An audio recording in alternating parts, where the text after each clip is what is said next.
Yesterday, Secretary Rice and I, General Cartwright, and Deputy Treasury Secretary Kimmett met with members of Congress to discuss ongoing operations in Iraq, Afghanistan, and elsewhere. We reviewed the real security gains being made in Iraq as well as the political and economic situation. I also strongly urged the Congress to pass a global war on terror funding bill that the President would sign. With the passage of the Defense Appropriations Act, there is a misperception that this department can continue funding our troops in the field for an indefinite period of time through accounting maneuvers, that we can shuffle money around the department. This is a serious misconception. The fact is the department has significantly less funding flexibility than it had last spring. In the fall of 2006, Congress provided us with a bridge fund of $70 billion until passage of the full war supplemental. The full supplemental did not pass Congress until late May. This fall, the department has been operating under a continuing resolution. Now that the regular appropriations bill has been enacted, we are left with no bridge fund and only our base budget to support normal war operations. Further, Congress has provided very limited flexibility to deal with this funding shortage. We can only move a total of $3.7 billion under General Transfer Authority, which only amounts to a little over 1 week's worth of war expenses. All this leaves the department only with undesirable options to continue operations in the absence of a bridge fund. The path we believe is least undesirable, fiscally and militarily, would involve the following. The military would cease operations at all Army bases by mid-February next year.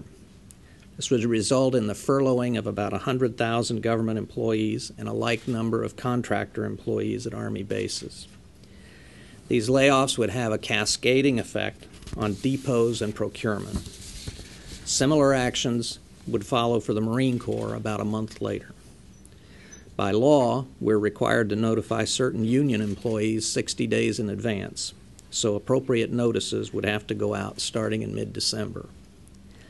If the Congress does not provide bridge funding this week on a bill that the President will sign, and given the uncertainty of future action in December, by the end of this week, as a prudent manager, I will be obliged to take a series of anticipatory steps.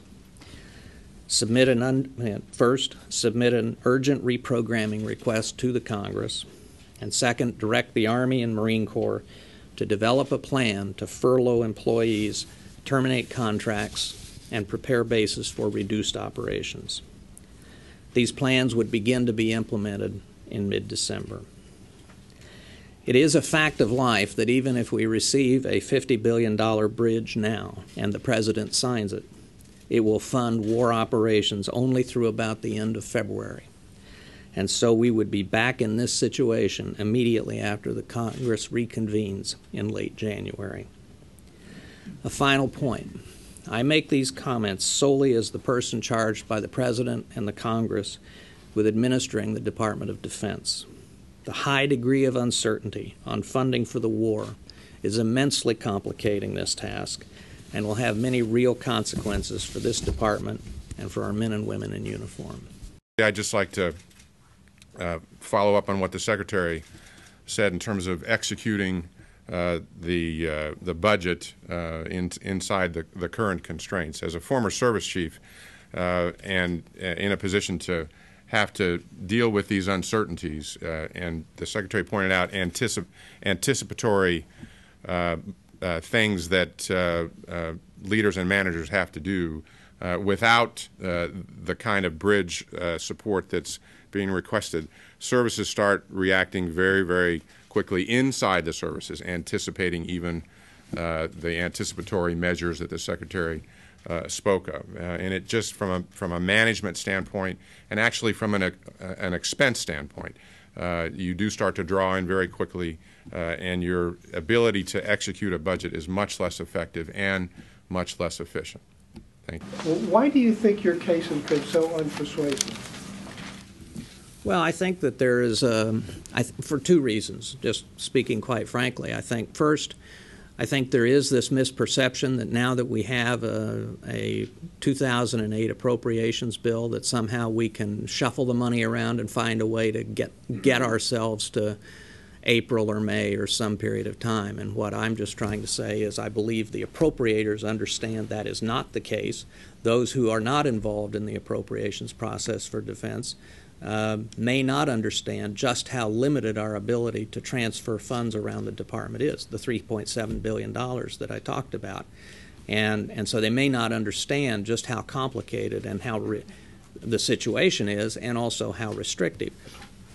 Be honest, I think that there's probably also a sense that things like I talked about today is the Department of Defense crying wolf, that somehow we always figure out a way to make it work.